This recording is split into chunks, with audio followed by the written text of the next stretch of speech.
இனிமே கண்ணை மூடிட்டு கடலை எண்ணெய் வாங்கலாம். ஏன்னா மந்த்ரா கடலை எண்ணெய் இதயத்தின் தயாரிப்பு. வறுக்க பொரிக்க ஏன் எல்லா சமையலுக்கும் மந்த்ரா தான். மந்த்ரா கடலை எண்ணெய், அபார ருசி, ஆரோக்கியமான உடல் நலம். வணக்கம். செய்தி சுருக்கம். பாஜகவின் முக்கிய பொறுப்பை விட்டு அண்ணாமலை விலகியது ஏன்? உண்மை இதுதான். பரபரப்பு பின்னணி. அதிமுக தலைமையிலான தேசிய ஜனநாயக கூட்டணியில் உள்ள பாஜக, பாமக, அமமுக உள்ளிட்ட கட்சிகள் இடையே தொகுதி பங்கீடு தொடர்பான பேச்சு நடந்து வருகிறது.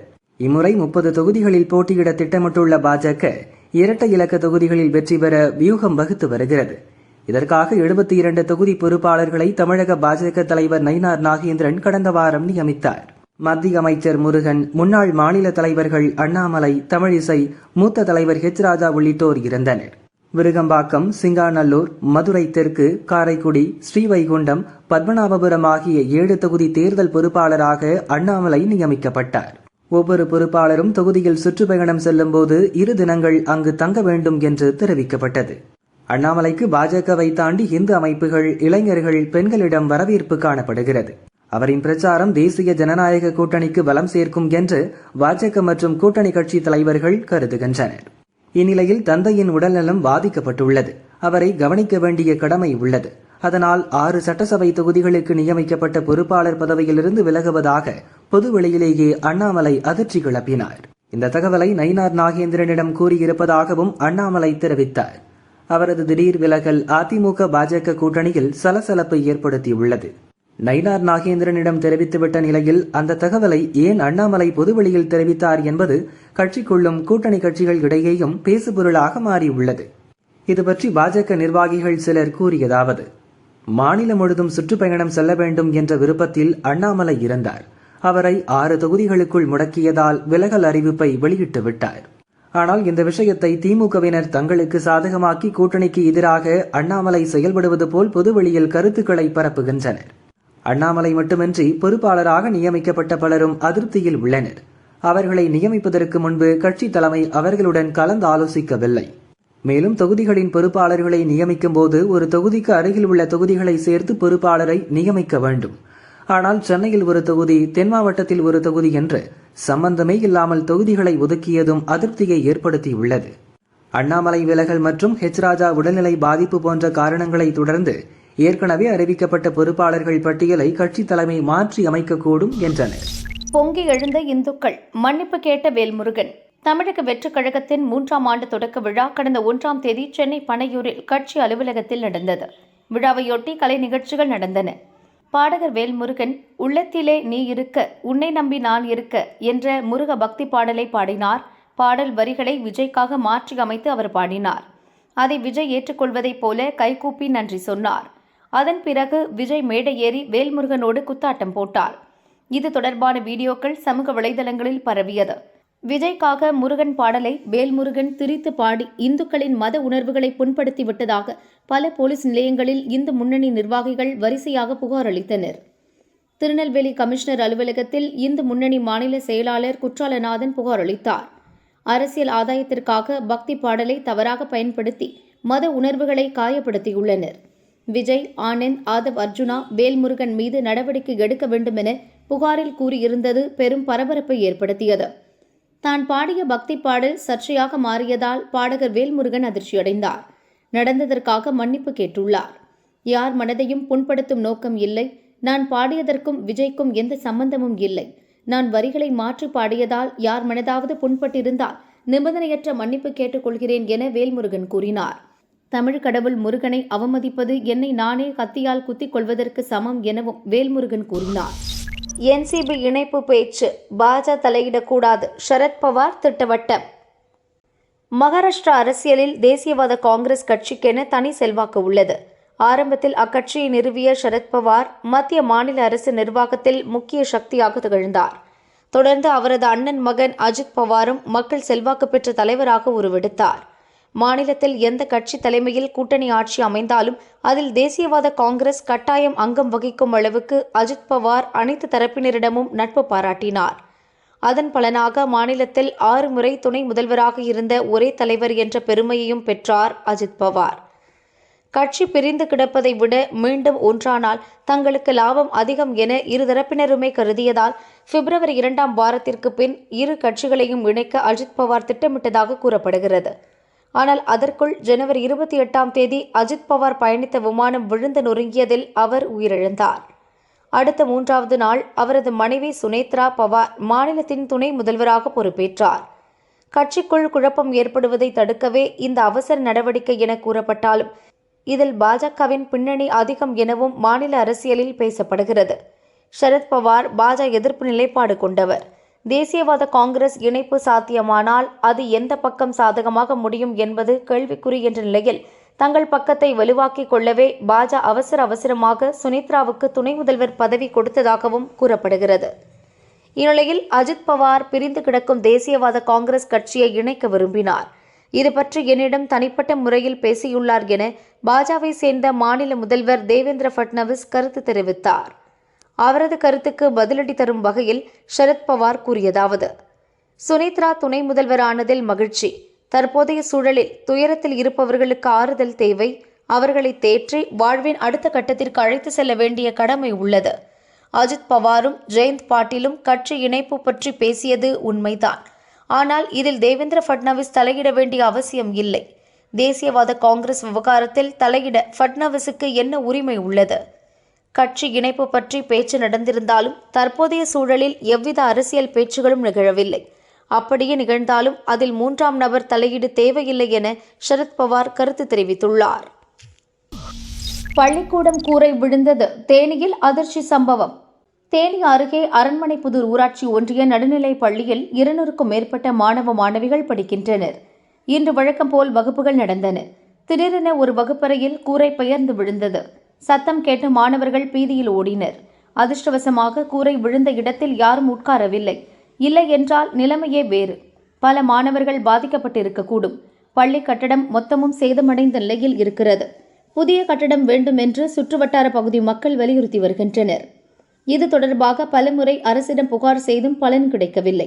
தினமும் பதைப்பதைப்புடனே மாணவர்கள் பாடம் படிக்கும் சூழல் நிலவுகிறது. இப்போது நடந்த சம்பவத்தை கேள்விப்பட்ட பெற்றோர் அதிர்ச்சியடைந்தனர். உடனடியாக புதிய கட்டடம் கட்ட ஏற்பாடு செய்ய வேண்டும் என்று அரசை வலியுறுத்தினர். தங்கம் விலை சவரனுக்கு 5040 ரூபாய் உயர்ந்தது. சர்வதேச முதலீட்டாளர்கள் தங்கத்தில் அதிக முதலீடு செய்வதால் இந்தியாவில் தங்கம் விலை தொடர்ந்து ஏறுகிறது. முன் எப்போதும் இல்லாத அளவுக்கு கடந்த 29ஆம் தேதி ஒரு சவரன் ஆபரண தங்கத்தின் விலை 1,34,400 ரூபாயாக உயர்ந்தது. ஆனால் அடுத்த 3 நாட்கள் தங்கம் விலை சவரனுக்கு 22,800 ரூபாய் குறைந்தது. தமிழகத்தில் நேற்று முன்தினம் ஒரு சவரன் 1,11,600 ரூபாய்க்கும் 1 கிராம் 13,950 ரூபாய்க்கும் விற்பனையானது. நேற்று தங்கம் ஒரு சவரனுக்கு 2,560 ரூபாய் உயர்ந்து ஒரு சவரன் 1,14,160 ரூபாய்க்கு விற்கப்பட்டது. இன்று 22 கேரட் ஆபரண தங்கம் விலை சவரனுக்கு அதிரடியாக 5,040 ரூபாய் அதிகரித்தது. 1 கிராமுக்கு 630 ரூபாய் உயர்ந்தது. இதன் மூலம் ஒரு சவரன் 1,19,200 ரூபாய்க்கும் 1 கிராம் 14,900 ரூபாய்க்கும் விற்கப்படுகிறது. கடந்த 2 நாட்களில் மட்டும் தங்கம் விலை சவரனுக்கு 7,600 ரூபாய் அதிகரித்துள்ளது தாய்மார்களை அதிர்ச்சியடைய வைத்துள்ளது. வெள்ளி விலை கிராமுக்கு 20 ரூபாய் அதிகரித்து 1 கிராம் 320 ரூபாய்க்கு விற்பனையாகிறது. கிலோவுக்கு 20,000 ரூபாய் அதிகரித்து 1 கிலோ 3,20,000 ரூபாய்க்கு விற்பனை செய்யப்படுகிறது. அரசியல் வெற்றிக்காக பகீர் செயல், ஊரையே அதிர வைத்த அரசியல்வாதி, பெற்ற மகளுக்கு செய்த கொடூரம். அரசியல் ஆதாயத்துக்காக எதையும் செய்வதற்கு இன்றைய அரசியல்வாதிகள் தயாராக இருக்கிறார்கள். ஆனால் குடும்பத்தை விட்டு கொடுக்க மாட்டார்கள். ஆனால் மகாராஷ்டிராவில் நடந்த ஒரு சம்பவம் நெஞ்சை பதற வைக்கிறது. அது பற்றிய விவரம் வருமாறு. மகாராஷ்டிராவின் நாண்டெட் மாவட்டத்தில் உள்ள கெரூர் கிராமத்தைச் சேர்ந்தவர் பாண்டுரங் கொண்டமாங்கரே, வயது 28. சலூன் கடை நடத்தி வந்தார். இவருக்கு திருமணமாகி முதலில் ஒரு மகன் பிறந்தான். பிறகு 2 பெண் குழந்தைகள் பிறந்தனர். அரசியலில் ஈடுபாடு கொண்ட பாண்டுரங் ஊரில் நடக்கும் பிரச்சினைகளை எதிர்த்து முதலில் குரல் கொடுப்பது வாடிக்கையாக இருந்தது. இதனால் ஊர் முழுக்க பாண்டுரங் பிரபலம். வரும் ஜூன் மாதம் நாண்டெட் மாவட்டத்தில் உள்ளாட்சி தேர்தல் நடக்கவிருந்தது. கெரூர் கிராம பஞ்சாயத்து தலைவராக போட்டியிட பாண்டுரங் முடிவு செய்திருந்தார். பாண்டுரங் போட்டியிட்டால் வெற்றி நிச்சயம் என்ற நிலைதான் இருந்தது. ஊரார் பலரும் அவருக்கு முன்கூட்டியே வாழ்த்து தெரிவிக்க ஆரம்பித்து விட்டனர்.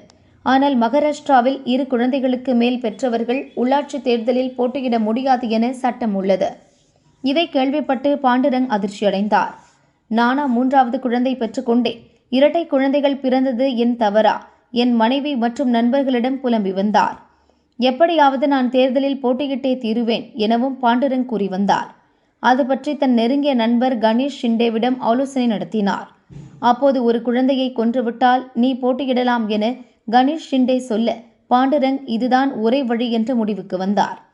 2 பெண் குழந்தைகளுக்கு 6 வயதாகிறது. இரட்டையரில் மூத்த மகள் பிராச்சியை கொல்ல தீர்மானித்தார். அதற்காக சிறுமியை தன் மோட்டார் சைக்கிளில் ஏற்றிக்கொண்டு அண்டை மாநிலமான தெலுங்கானாவுக்கு சென்றார். நிஜாமாபாத் மாவட்டத்தில் ஓடும் நிஜாம் சாகர் கால்வாய்க்கு பாண்டுரங் சென்றார். பெற்ற மகள் என்று கூட நினைக்காமல் கால்வாயில் மகள் பிராச்சியை வீசிவிட்டு பைக்கை ஓட்டி சென்று விட்டார். கால்வாயில் இருந்து குழந்தையின் அலறல் சத்தம் கேட்டு அருகே விவசாய தோட்டத்தில் வேலை செய்யும் பெண்கள் ஓடி சென்றனர். குழந்தையை பார்த்ததும் பெண்கள் காப்பாற்ற முயன்றனர். ஆனால் பலனில்லை. அதற்குள் குழந்தை நீரில் மூழ்கியது. இதனால் போலீசுக்கு பெண்கள் தகவல் கொடுத்தனர். போலீசார் விரைந்து சென்று சடலத்தை மீட்டு பிரேத பரிசோதனைக்காக மருத்துவமனைக்கு அனுப்பி வைத்தனர். குழந்தை யாருடையது என விசாரித்தனர். எந்த துப்பும் துலங்கவில்லை. இதனால் தெலுங்கானா போலீசார் சிறுமி இறந்து கிடக்கும் படத்தை சமூக வலைதளங்களில் பரப்பினர். வைரலான அந்த போட்டோவை நான்டெட் மாவட்டத்தைச் சேர்ந்த ஒருவர் பார்த்துவிட்டு தெலுங்கானா போலீசுக்கு தகவல் கொடுத்தார். அதைத் தொடர்ந்து தெலுங்கானா போலீசார் நான்டெட்டில் உள்ள கெரூர் பகுதிக்கு விரைந்து சென்று விசாரித்தனர். பாண்டுரங்கை பிடித்து விசாரித்தனர். முதலில் குழந்தைக்கு உடல்நலம் சரியில்லை, ஆஸ்பத்திரியில் சேர்த்திருக்கிறேன் என்று பொய் சொல்லி தப்பிக்க பார்த்தார். 2 தட்டு தட்டி விசாரித்ததும் மகளை கால்வாயில் வீசி கொலை செய்ததை ஒப்புக்கொண்டார். அதை கேட்டதும் பாண்டுரங் மனைவி மற்றும் குடும்பத்தினர் கதறினர். மொத்த கிராமமே அதிர்ச்சியில் உறைந்தது. மகளை கொல்ல எனக்கும் மனமில்லை. தத்து கொடுக்கத்தான் நினைத்திருந்தேன். ஆனால் அது பின்னாளில் பிரச்சனையாக வரும் என நண்பர் சொன்னார். அரசியல் வாழ்க்கைத்தான் முக்கியம் என நினைத்து கொலை செய்துவிட்டேன் என பாண்டுரங் அதிர்ச்சி வாக்குமூலம் அளித்தார். அதைத் தொடர்ந்து அவரை போலீசார் கைது செய்து சிறையில் அடைத்தனர். தேர்தலில் போட்டியிடுவதற்காக பெற்ற மகளையே தந்தை கொடூரமாக கொன்ற சம்பவம் பற்றிய செய்தி சமூக வலைதளங்களில் வைரலாக பரவி வருகிறது. சமூக வலைதளங்களை பயன்படுத்த கட்டுப்பாடு, கிடுக்கு பிடிக்க தயாராகும் கேரளா. உலகெங்கும் ஸ்மார்ட் போன், இன்டர்நெட் பயன்பாடு பெருமளவு அதிகரித்துள்ளது. குறிப்பாக இந்தியாவில் பள்ளி செல்லும் சிறுவர் சிறுமியர் அவற்றை பயன்படுத்தி சமூக வலைதளங்களில் ஆக்டிவாக உள்ளனர். இன்டர்நெட் பயன்படுத்தி பல்வேறு நல்ல விஷயங்களை தெரிந்து கொள்ளலாம் என்றாலும் பொழுதுபோக்கிற்காக செயல்படும் சமூக வலைதளங்கள், கேமிங் ஆப்கள் சிறுவர் சிறுமியரை அதிகம் கவர்ந்துள்ளன.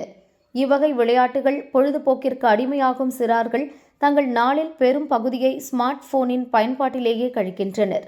இதனால் சிறார்களின் குழந்தை பருவம் உடல் உழைப்புடன் கூடிய விளையாட்டுகளில் ஈடுபடாமல் ஓரிடத்தில் அமர்ந்தபடியே கழிகிறது. தொடர்ந்து பல மணி நேரம் பளிச்சிடும் ஒளிர்திரையை பார்ப்பதால் அவர்களின் கண் பார்வை பாதிக்கப்படுகிறது. இதை அடுத்து சிறார்களின் எதிர்கால நலன் கருதி குறிப்பிட்ட வயதுக்கு உட்பட்டோர் சமூக வலைதளங்கள் பயன்படுத்த தடை விதிப்பது பற்றி பல்வேறு மாநில அரசுகள் சிந்திக்க துவங்கியுள்ளன. ஏற்கனவே ஆஸ்திரேலியா உள்ளிட்ட சில வெளிநாடுகளில் இவ்வகை தடை அமலுக்கு வந்துள்ள நிலையில் ஆந்திராவிலும் இப்படிப்பட்ட தடையை அமல்படுத்தலாமா என அந்த மாநில அரசு யோசிப்பதாக அமைச்சர் நாரா லோகேஷ் சமீபத்தில் கூறினார். தற்போது அதே போன்ற கருத்தை கேரள மாநில கல்வித்துறை அமைச்சர் சிவன்குட்டி கூறியுள்ளார். இதுகுறித்து சிவன்குட்டி கூறியதாவது: ஒரு காலத்தில் வெளிப்புற விளையாட்டுகளில் மூழ்கியிருந்த சிறார்கள் தற்பொழுது சமூக வலைதளங்களின் தாக்கத்தால் வீட்டிற்குள் முடங்கிவிட்டனர். நீண்ட நேரம் ஒளிர்திரையை காண்பதால் அவர்களின் கண் பார்வை திறன் பாதிக்கும். அவர்கள் உடல் ரீதியாகவும் மன ரீதியாகவும் பலவீனமடைய வாய்ப்புள்ளது. இவற்றை மனதில் கொண்டு சிறார்கள் சமூக வலைதளங்களை பயன்படுத்த கட்டுப்பாடுகள் விதிக்கலாமா என கேரள மாநில அரசு தீவிரமாக யோசிக்கிறது. பெற்றோர் மாணவர்களுக்கு ஆக்கப்பூர்வமான வகையிலான திட்டங்களை செயல்படுத்துவது பற்றியும் அரசு ஆலோசிக்கிறது.